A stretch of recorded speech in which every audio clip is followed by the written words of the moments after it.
There are epic fishing videos. Then there are Road Trip Joe fishing videos. And this is one of those. This is my second one. I know, it's like watching paint dry, but it's a lot more fun when somebody actually catches something.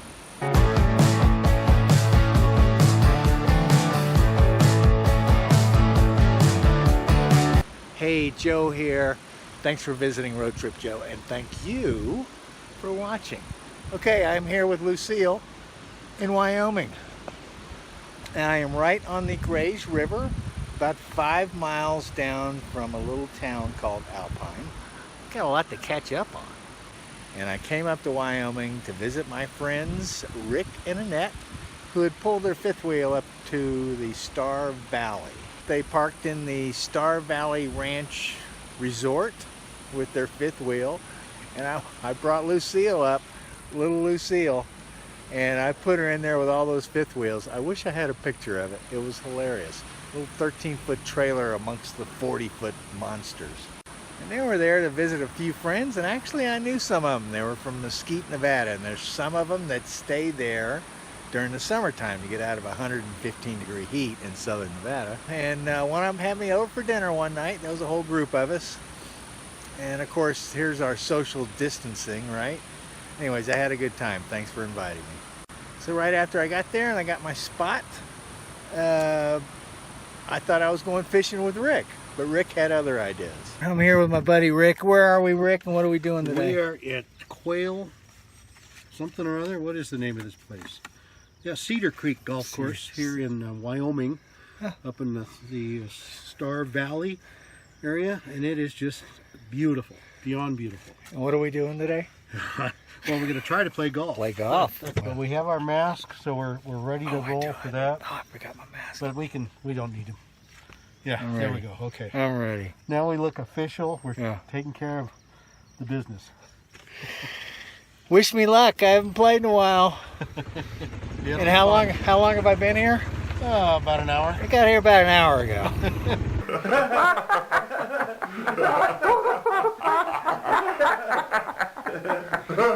So, second day we went fishing. And Rick, actually, this is where we came. We came up to Grays River, and we went all the way down to Murphy's Lake. We stopped once and fished, and here you go. This is what happened.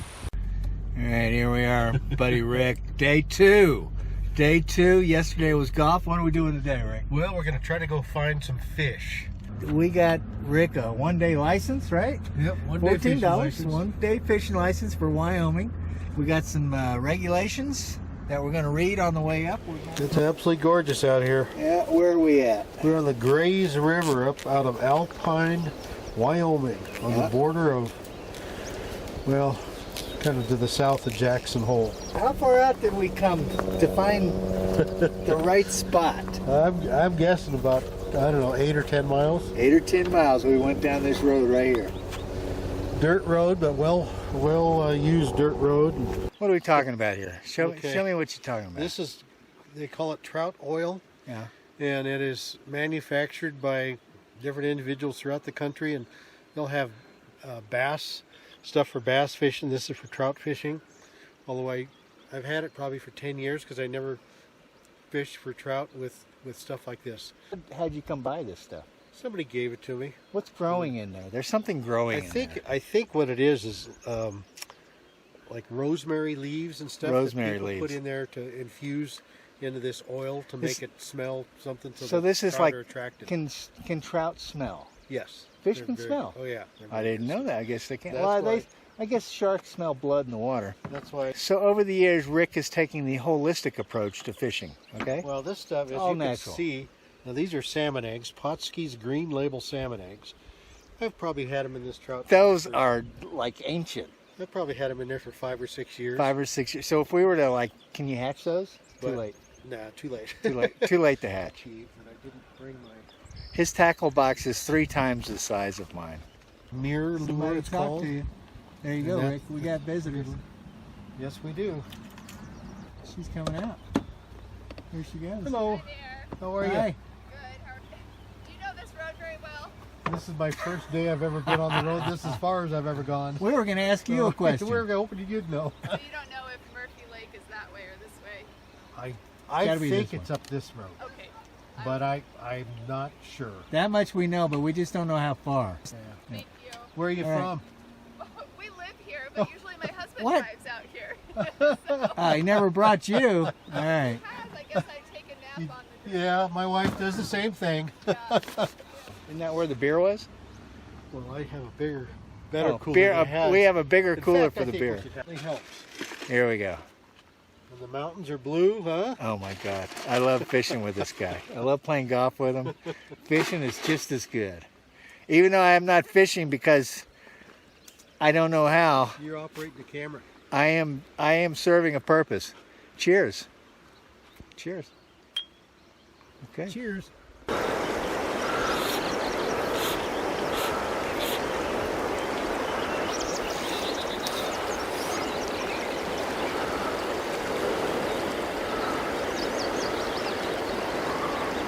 And you got a lot of line out there. How do you know when you have a hook? You can feel it. I mean, and the rods are super sensitive. They're mostly made out of graphite, and so they're very sensitive. So you can feel it. But a lot of times, if you're fishing upstream like this, you actually can't feel it. So you're watching the end of your line. So And yeah, if- you're starting to pull it immediately. yeah, because you're trying to keep up with the current. And actually, when you're fishing a streamer, you want it to go faster than the current. So it looks like a little fish swimming. When it's upstream and it's coming back down at you, it's sometimes very hard to tell if you have a strike unless you have what they call a strike indicator, which is something that you actually put on your fly line and it shows up more readily in the water so you can see it. And Well, if that's it, a bobber. yeah, basically you're right. Bill is using the strike indicator. Bill, that's a bobber. It is a bobber. There's a lot of water. I mean, it's a big river, Raised river. but there's still fish in there. Whether they're hungry or wanting to eat, who knows? And we're going to try to get one to bite. It would sure be nice to show you. And I'm using a sink tip line, so the first 10, actually on this one it's about 15 feet of the tip of the fly line itself sinks. Yeah. So it takes your fly down a little bit quicker down in the running water. I think there's cutthroat, rainbow, and brown trout that are in this river. So, yeah. Never heard of it. Yep, they're a native species, and they're really cool looking because they, right at their gill plate and underneath their gill plate is really orange or red. So it looks like their throat's been cut. But I mean, Wyoming looks like it's pretty good for fly fishing too. Oh, it's right? got fabulous fly fishing, especially, in this area, and then up by Jackson Hole, and up by the Yellowstone River. There's all real popular fly fishing areas. So last night Annette was talking about when you went fishing for golden trout. Golden trout, yep. What makes them so special and where do you find them? Well, it's a native species to California. I think it's the only native trout species to California. And they're typically above 10,000 foot in elevation is where you'll find them. And they are just beautiful fish. They definitely have gold on them. And they don't get real big. Typically, I think a state record's like 5 pounds. But they're beautiful. They're just a beautiful fish, and you just catch them in high altitude streams and lakes. And yes, I caught a bunch of them one time, and they even had a write-up, I think, in the LA Times about it, because they're kind of an elusive fish. You don't see a lot of them because you got to hike. Got to do a lot of hiking to get to them. We gotta look that up. What year was this? That was in my younger days when I could hike. Oh gosh, that was in the 70s. Oh. Yeah. Nice. All right, so where are we at here? Okay, we tied on a different colored fly from the main fly, and then I also tied on a different dropper fly. So he's got 3 boxes, people. There's 1 box. Well, I in got there. 4. Oh, 5. you got 4 boxes. Five. 5 1, boxes. 2, 3, 4, 5. I don't even know if Bill's got that many. Well, these are all the nymphs, they call them, which imitate larvae of small flies and things. And Right. I mean, you look at all these, and I was reading about some of the more popular ones for this area.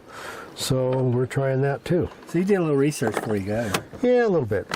You're doing what? A roll cast, where you what just this is? bringing the line back in and then you roll it out Oh, I to see. cast it out there further. Okay, I think I'll it's- stand over here then. Easy to do if you got brush and stuff behind you or a Yeah. cameraman behind you. A roll cast. So there's different There we kinds go. of- There Oh, we got go. one. Oh my God. There we go. Holy smokes. You see that, people? There we go. Not real big, but he's a little trout. And try to get over here so I don't get too muddy. He's a little guy, but a very pretty little fish. There we go. There we go. All right. Live fish bill. There we go. Now this is a cutthroat. Oh, watch. Cutthroat fish? See the slash underneath his gill? Oh yeah. It's red or orange. Orange, yeah. Yeah, so that's why they Pretty fish. call him a cutthroat. And there he goes. There he goes. See you, buddy. Oh my God! Congratulations, Huh? man. That's pretty See, good. Bill, it's that easy. And that, as far as trout go, how big can they get? Oh gosh, where I used to live, up out of Bridgeport, in Mono County, they just got a 19-pound, What? 19-pound, 8-ounce brown trout. Are you kidding me? No, it was huge. That's huge. The state record's like 28 pounds for brown trout. Rainbow God, that's trout. bigger than bass. Rainbow trout's probably 25 pounds or somewhere close to it. So, between freshwater and saltwater fishing, what's the biggest thing you've caught? Oh gosh, It's got to be saltwater. saltwater, I've caught a 135-pound marlin. Whoa. And freshwater, probably about a 5-pound rainbow trout.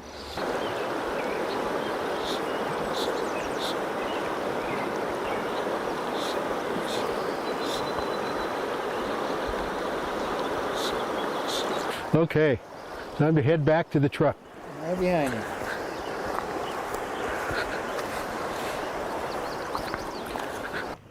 Rick has got his, what is this? The Fish Cat 4 Deluxe. Oh, oh, Not quite high enough. uh-oh, suspenders. This could be tricky. I'd help him, but I kind of want to see him. Oh, he got him. I think he got him. Okay. We're going to go Here over we by are. those kids coming in on the kayaks All right. and see if we Here can we go. launch this without falling over. Oh, man, this is the one being short. Oh yeah. I think he's got this. Well, the tricky part's coming up. So what we're going to do is we're going to get a little deeper. We can hang on to this thing, and What's then going to keep you rocking? yeah, Oh, he is. He's putting on flippers. these fins are over 30 years old. No way.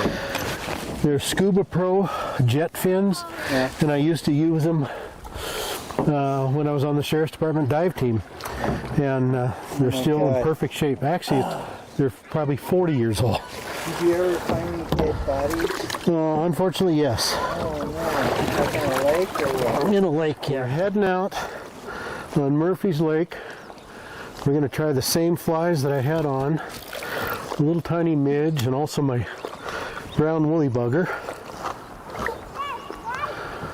Come on, fishy, fishy in the brook. Come and bite my little hook. Starting to strip back the little woolly bugger to impart some action on it and see if it'll entice one of these trout.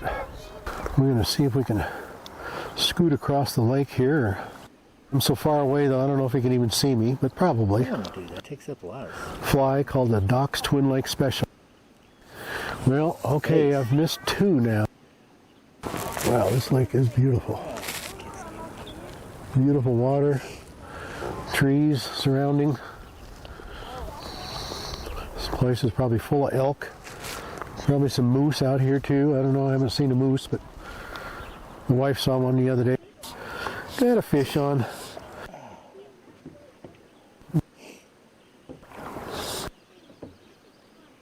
Okay, I gotta go away from these. So he's coming in, he's flopping around on the surface like he's trying to get away. I'm going to try not to let him actually get away. So now we're going to cast out and see if we can get another. Come on, fish. Ooh, there's a big fish swimming by. For trout in these little alpine lakes, that's pretty big. Maybe 2 inches at a time, and then let it sit for a sec and strip it again for a couple more inches and let it sit. So we cast to where the fish was just rising. Yep, here's Works. the erect coral.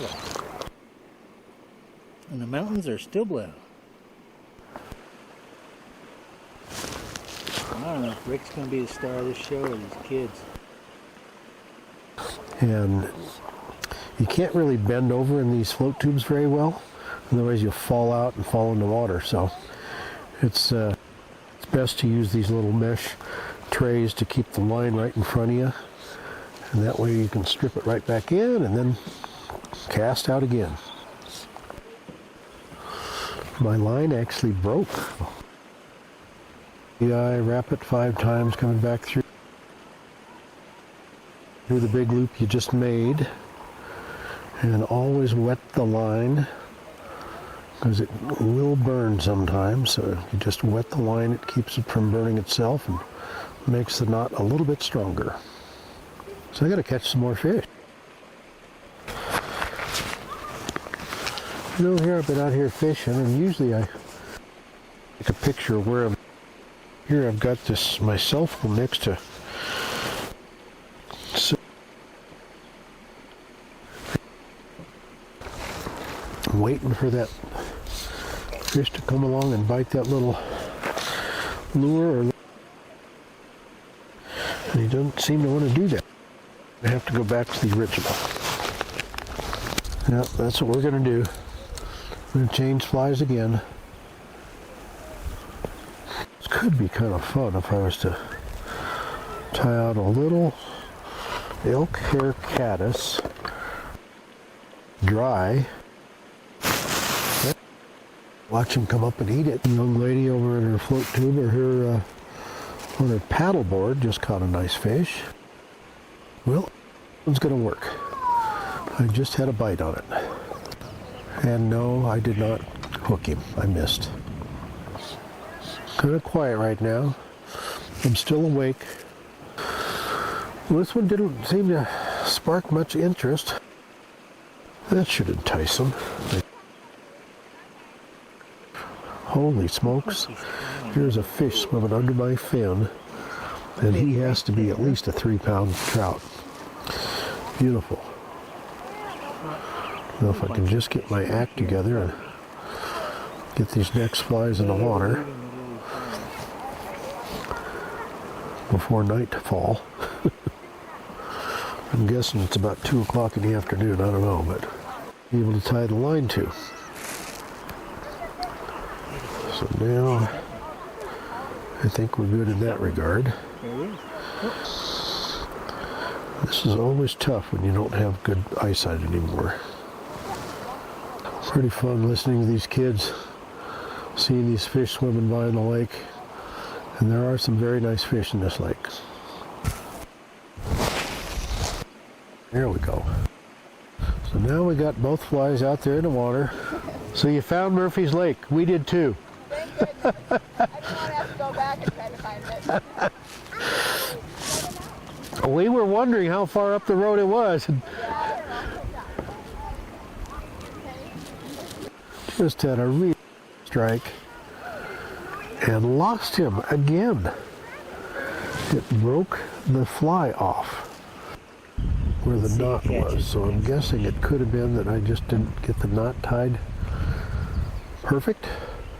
Because that does happen. Oh, she got one.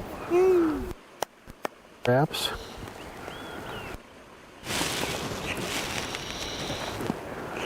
Trying to get it through the one loop, which is been pulling them out one after the other.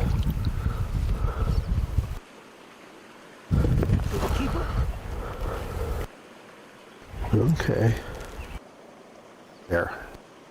I think you've got the right idea. There's Have you caught it? Well, there's some big trout just right out there. It's about a little- foot out. little strike. Yeah. It's kind of bumped at that time. Think you can get one? It's not easy catching them in a net. Oh, yeah, that's a nicer fish. Let's see if we can get him to jump. These cutthroat don't want to jump much, but he's a little feistier fish. He's putting up a good fight. Yeah, he ate the little Doc's Twin Lake Special too. Come on over here, trout. Yeah, he's flopping around, trying to get away. Come on. Damn, these fish are pretty. Okay, I'm gonna have to get my net out. Easy, there it is. Yeah, very pretty little trout. I'm gonna have to get a quick picture of him. Just so when I get back on shore, Joe can see what he looks like. It's a revived fish. Get them in the water, go back and forth, get the water going through their gills, Probably got a whole bunch. which is their oxygen basically, and get them to where they're refreshed and swim it again. Going at them. But the little guys seem to like it.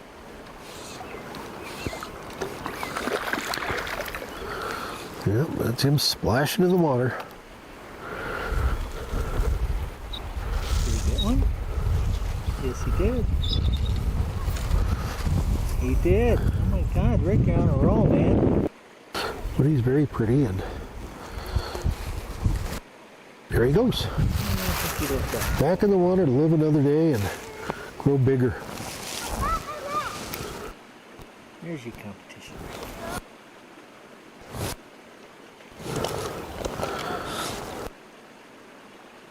From there to Star Valley, it's about 550 miles, but beautiful drive, and this is our first time up here, and Okay. really enjoying it. It's a great place. So quite a few people who, the snowbirds that go to Mesquite Yep. winter. Oh yeah. Yeah. Summer. We get a bunch down there Okay. that he's put on there. So yeah, if you remember Road Trip Joe, it's fun. A lot of fun stuff. Guy to hang out with then, right? Yes, he is. She's just sitting here just casting out and catching them. Oh, it looks gorgeous out there, though. Oh, it is. Yeah, It looks really. caught several fish. Yeah, It's a beautiful I know I got 2 or 3, but I mean, Yeah, well, I missed a lot. I did, I screwed things up and missed a lot. This is it. yeah, oh my God, stay right there. There we go. Got the fly rod, Yeah. the fins.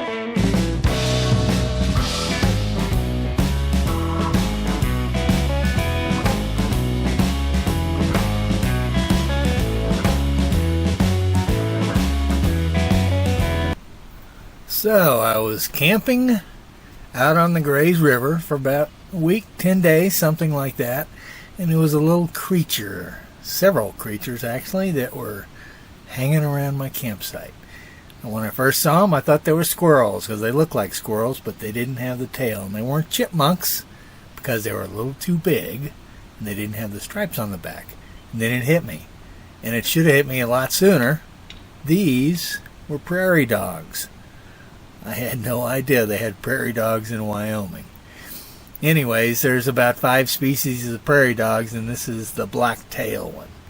So they were fun to watch. A couple of them came into my trailer, actually. Opened a pack of bread. Anyways, I had a great time on the river, and now I'm in Montana. That's all I got.